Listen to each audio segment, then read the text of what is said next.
Good morning, everybody. It's Ben Baker, and welcome to the YourLIVINGBrand.live show. It's March 28th, 2018. We are a quarter way through the year. It is an amazing thing. How has the first 3 months gone? Just like a lightning bolt. Anyway, my name is Ben Baker, and my company is Your Brand Marketing. Now, for those of you who don't know me, on 9 to 5, Monday to Friday, we work with our clients to consult, to teach, and to speak on brand, message, market, vision, and value. What do? We help our customers communicate their value. We help them engage their audience. We help them figure out why people like them, why people love them, why people are passionate about what they do. And we help them tell their story to those people. So not only do those people get excited about what they do, but those people can turn around and tell others. And that's where the magic happens. That's when you stop being a commodity.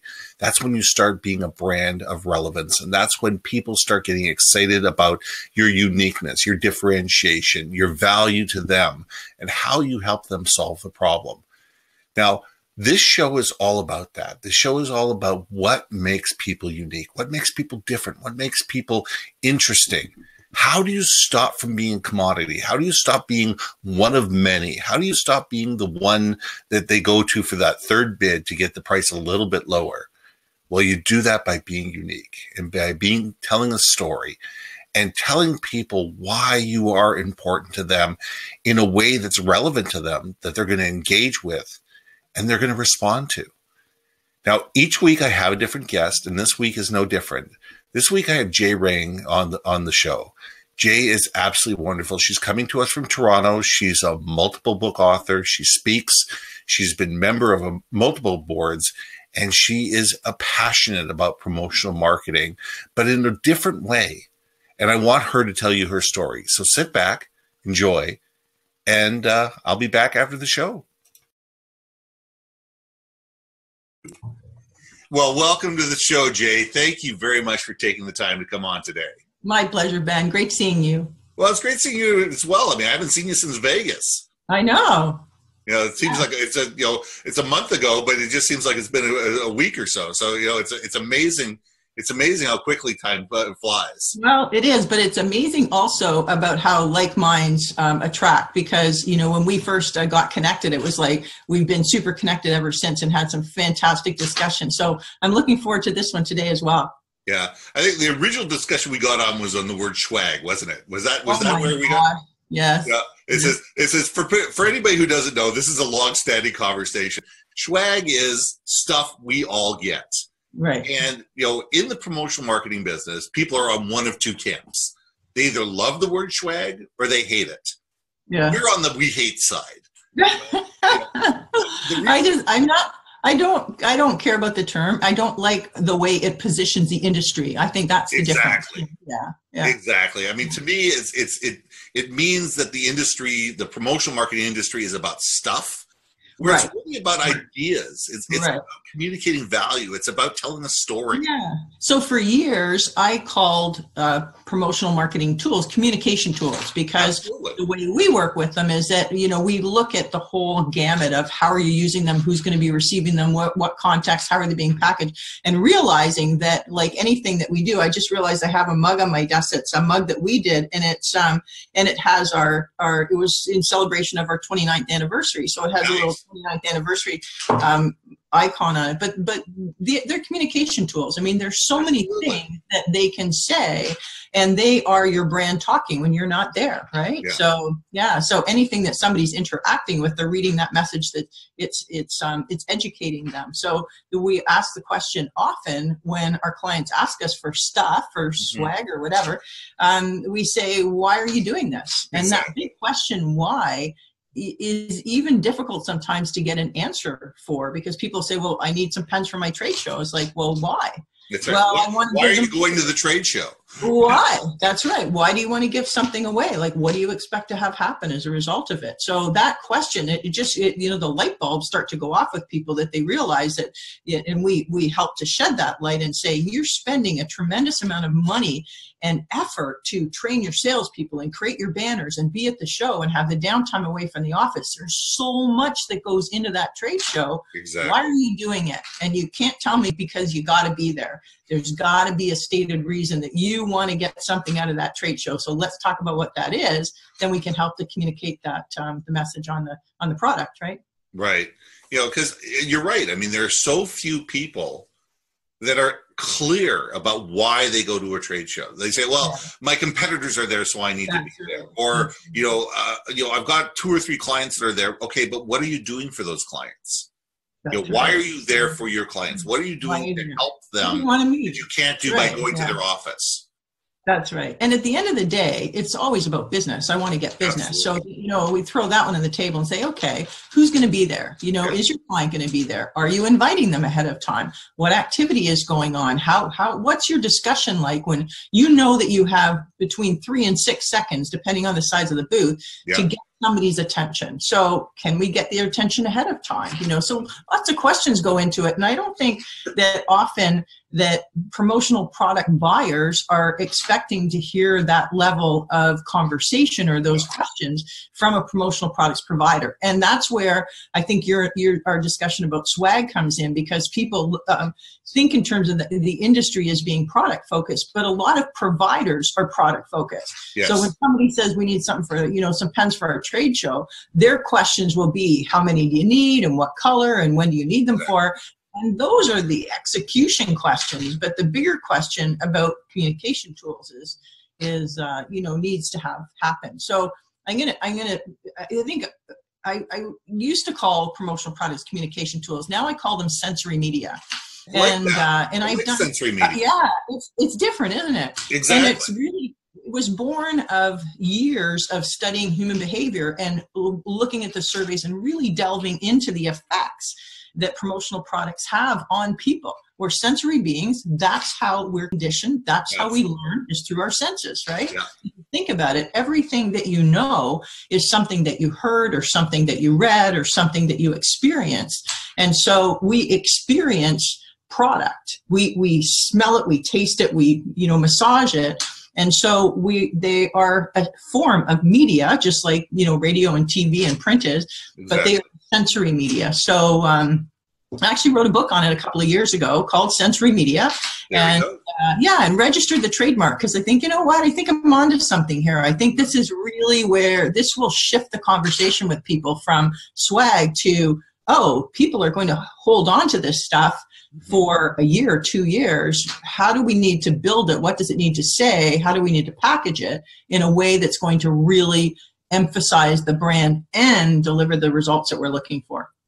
Well, that's the big thing. I mean, what you just said is, first of all, it's a sensory thing. It's the more senses that people use when they engage with whatever, whether it be you, whether it be an object, whether it be, you know, a billboard or whatever, any type of engagement marketing, more senses you can engage, the better chance you are that people are going to remember it. And people are going to respond to it, and people are going to find it valuable. Exactly. And it is about, you know, in a lot of cases about creating impact, because we talk a lot about the brand experience, right? So what is the brand experience? I mean, it's the whole emotion around how you experience it. So I said, you know, you walk into, you know, a retail chain, and you saw the ads and you saw the commercials, and you thought, oh, this is the place I want to shop. This is the place I want to be. And when you got in there, the person who you were dealing with at the counter didn't have the attitude, the verbiage. They ignored you. Yeah, they didn't treat you the way that the commercials said you were going to be treated, right? So in your brand experience, the impact that has on you, that one person can completely change everything, right? So I think I totally agree with you, Ben. The more senses we can engage, the greater the impact, and the greater the impact, the greater the memory. So we can do that with promotional products, that we can have sense running in a room when somebody walks into a trade show or somebody walks into a ballroom. We can have senses infused We can put chocolate on the table. We can give messages with chocolate, you know, things like that we can do, that somebody gets a message. And then could you imagine, like, every morning that somebody came to a meeting, that there was a little treat, or maybe even after lunch, nice. And there was a little treat sitting on there, and it was whatever the saying is, whatever they want to focus on that day. So they get the message, they get to eat the chocolate, and everybody has a great discussion about what that thing is. It's so minimal in terms of cost, but the impact is huge, right? Absolutely. I mean, it's amazing, though, is that how many people go for the cheap and cheerful. And, you know, and it's just, you know, it says, well, it's cheap. I just need something cheap. I said, well, if you give away something cheap, people perceive you as cheap. I would much rather you gave away 1,000 $10 items than 10,000 $1 items. Yeah. You know, give away something that's, you know, a little bit more expensive, give away fewer of them, and tell people that say, you know what, we only made 1,000 of these, or we only made 200 of these, and I really want you to have one. Right. It's see value in people's eyes. Totally agree. I also agree with how it's being presented. You know, let's go on that trade show example that, you know, you walk by a booth and people have buckets of pens. And so people don't think much in terms of value. They'll grab a handful and they take them home, and, you know, they use them, they look at them, they may not. So I think that's where somebody goes, we just need pens for the trade show, so let's get something cheap and cheerful because people are going to take them. If you have, as you said, even if it's a $3 pen that maybe has some different capabilities to it, or it has a graphic panel that matches what's on your trade show board, something that just makes it a little bit memorable and maybe more useful. Exactly. And you actually present it to the client when they're walking by and say, I'd like to give you this gift. Just something like that, you're showing that it's important, you know, that it's your brand and that it has value, and you're presenting it in a way that somebody's going to receive it with a little bit more, appreciation, I think, recognition, right? Exactly. So let's get into this. I mean, let me hear, you know, your story. I mean, I want to hear the story of Jae, you know, and Associates. I want to hear about Jae. I want to hear, what do you do? Who do you do it for? You know, why do your clients find you valuable? You know, what's your story? Because we all approach business in a unique way. We all have unique clients, and we all have a unique way of doing business. Right. What's yours? Yeah, good question. And I think, you know, I have to look at the people who value us most, because we do get a lot of clients who come in expecting us to be a typical promotional products provider. So of course, we provide product, and we've got all kinds of things going on. Our website is really designed, and all the tools that we do are designed for engagement. And the way that I mean that is that engagement in terms of asking the right questions, getting educated, and really we want to be a partner with people. So we go in and start with the question of why, and we start peeling off some layers. Once people get to know that we know their business and we understand, you know, some of the challenges that they have, and that we start looking out for them, we start sending them articles on things that we know that are of interest. We watch their websites, and we're connected with them on social media. So we're there to congratulate them when they've made some milestone.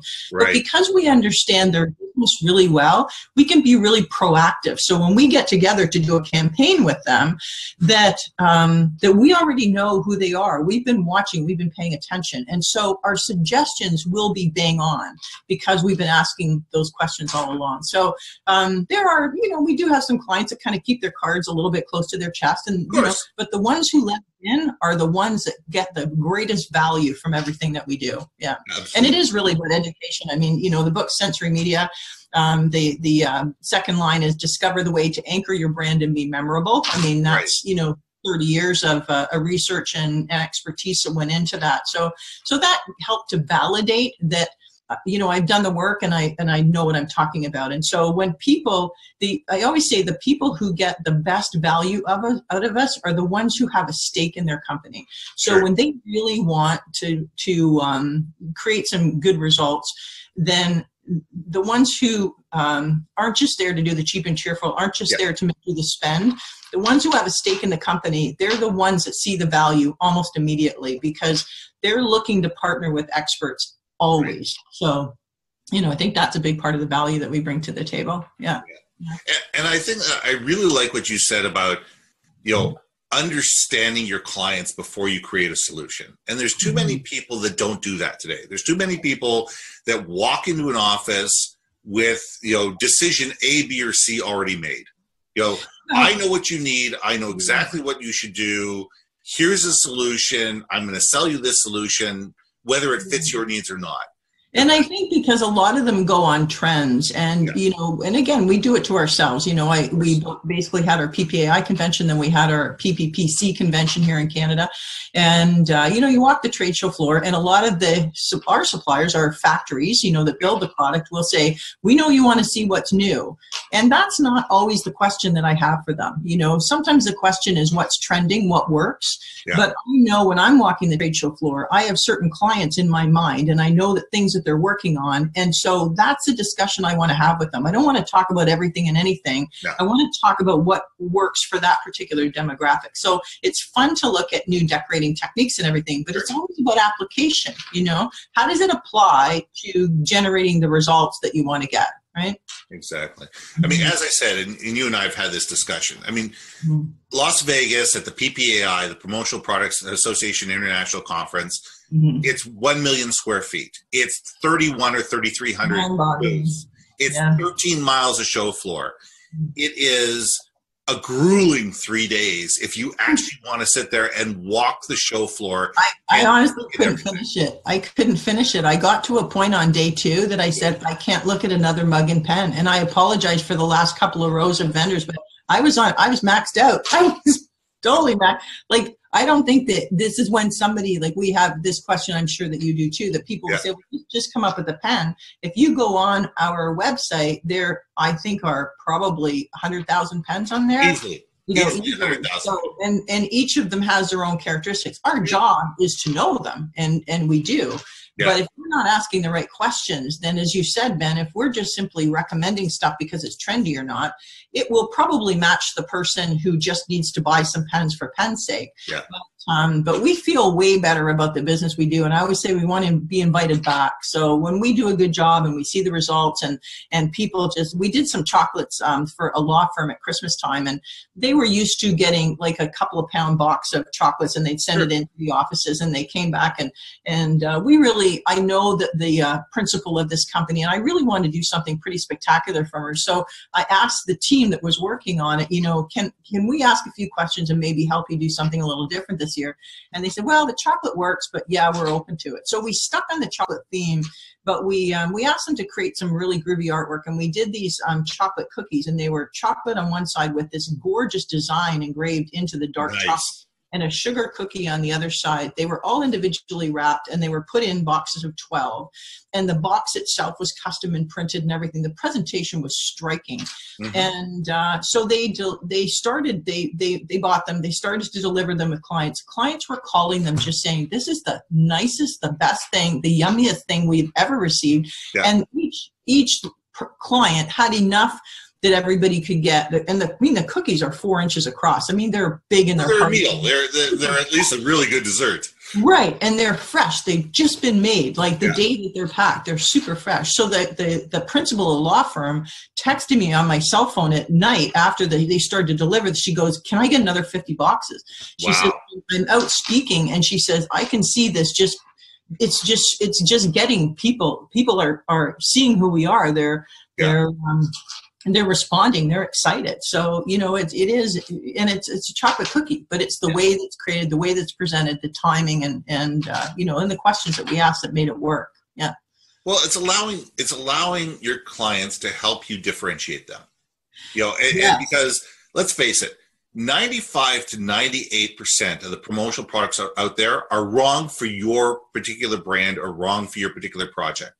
They may be right for somebody else, but they don't have the right fit. They don't tell the right story. They're not of the right quality. They're not of the right color. They're not of the, they don't send the right message. Right. And, the difference people still buy them.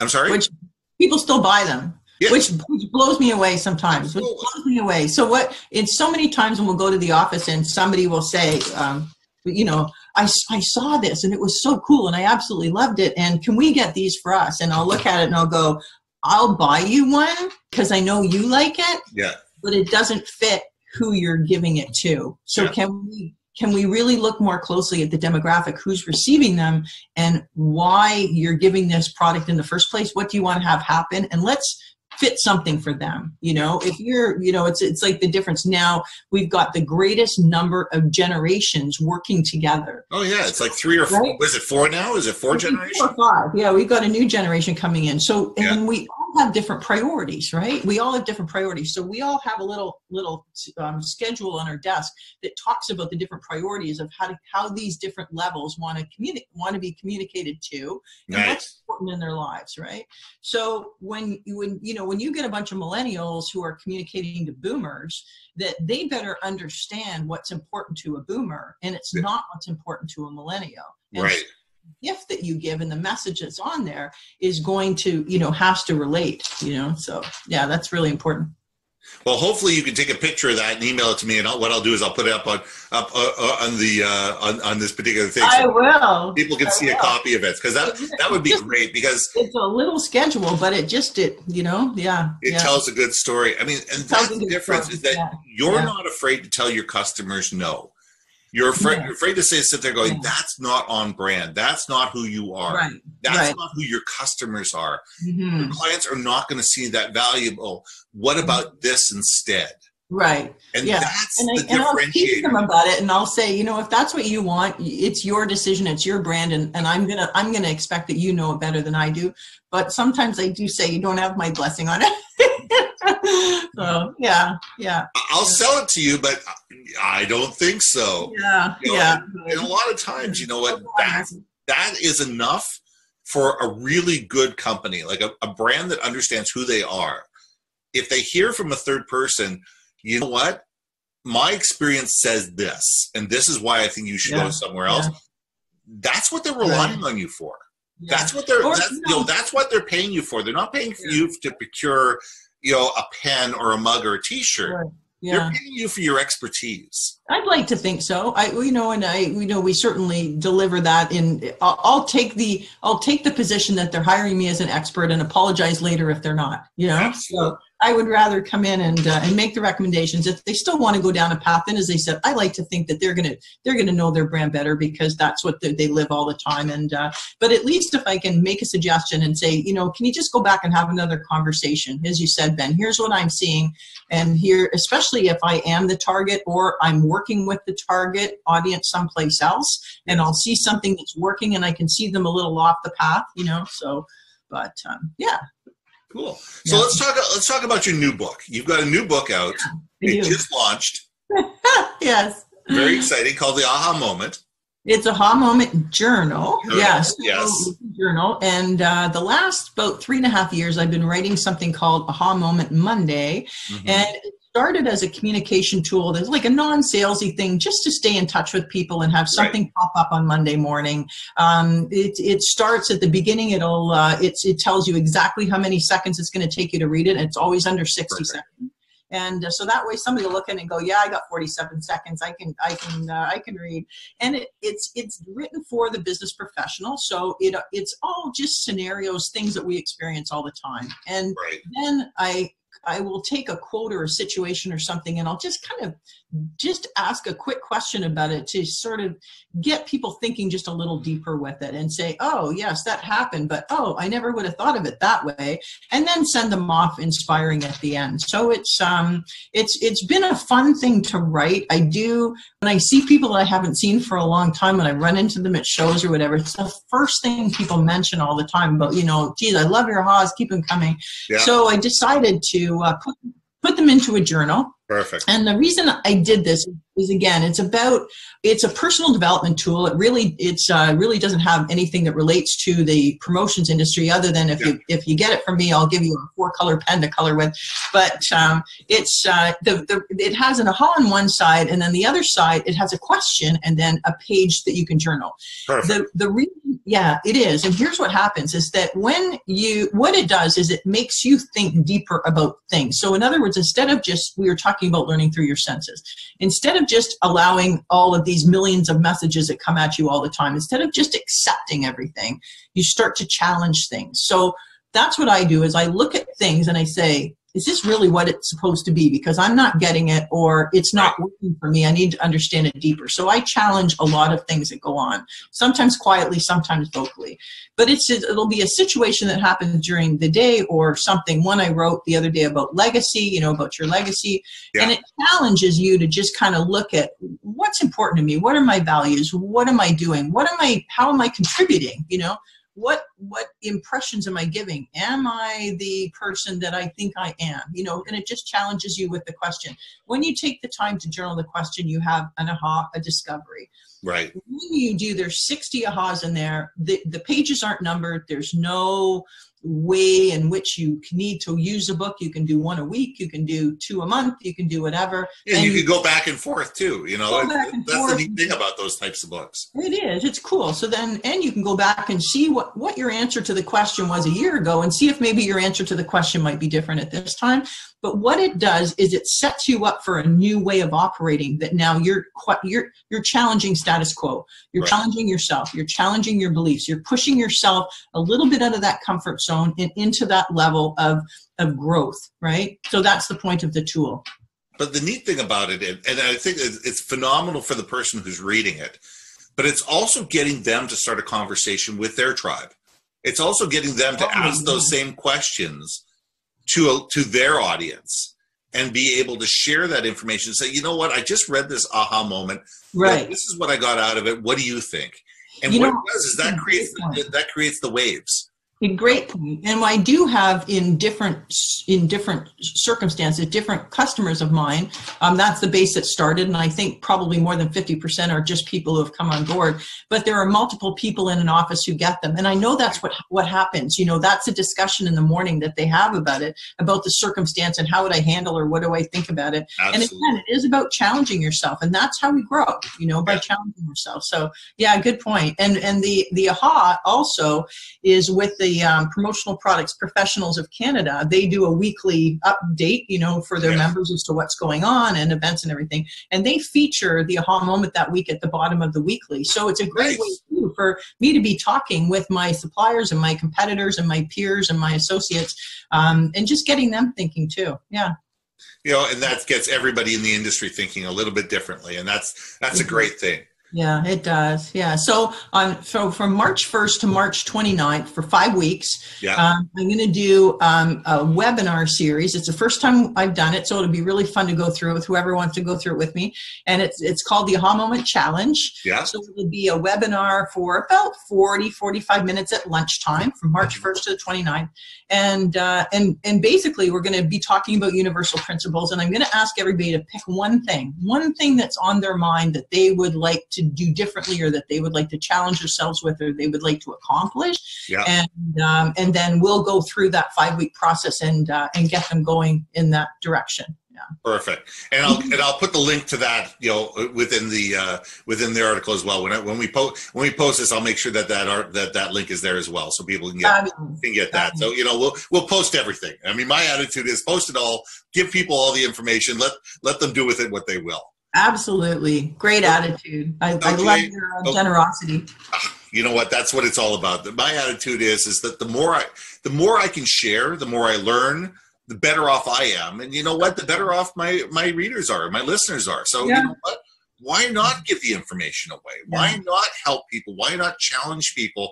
And why not give them a different way of looking at things? Because if they get one little nugget out of every weekly broadcast, you know what?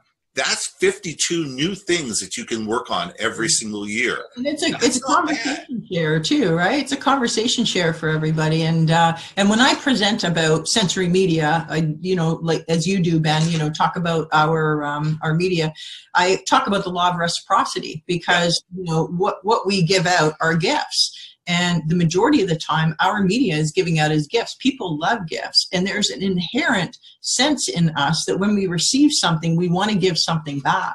Right. So, you know, I'm sure that in a cosmic way that your success is as a result of your generosity. Well, you know what? I put it out there and people decide what comes back. And you know what? I do just fine. So I think people are very generous. So yes, they are. I feel blessed, and I always do. So, Jay, I have one last question for you, and this is the question I ask everybody when they leave my show. Okay. when you leave the room, when you shut the door, when you get in your car and you drive away, what's the one thing you want people to think about you when you're not there? The first word that comes to mind is inspired. I want them to feel, I always want to feel that after somebody has had a little bit of time with me, that they feel the energy, that they feel inspired, that they feel that there's, I don't know, just a greater sense of being, of connectivity, of mattering, of a greater sense of self. You know, that's what I would like people to feel. Nice. You know what? That's a great way to finish off. Jae, thank you very much for being on the show. I appreciate you being here. You've been a wonderful guest. Hang out in the green room a second. I'm just going to say goodbye, and then I'll be right back. Okay. Bye, everyone. Bye. I want to thank you for spending the time with us, and I want to thank Jae for being an absolutely wonderful guest. Easter is coming up this weekend. Passover is coming up this weekend. Whichever way you celebrate, if you celebrate, enjoy the time with your family. Enjoy the long weekend. Enjoy spending some time away from the office and being able to relax and recharge and get your focus back. Because you know what? It's all about how we live our lives authentically, both, you know, at the office and away from the office. So take the time. Understand who you are. Understand what you're about. Understand how you can communicate with people more effectively. And that's what things are all about. On Monday to Friday, 9 to 5, my name is Ben Baker. My company is Your Brand Marketing. And what do? We teach, we speak, and we consult on brand, message, market, vision, and value. Love to hear from you. Love to see you on the show. Every Wednesday, YourLIVINGBrand.live, 10 a.m. Pacific. Have a great week.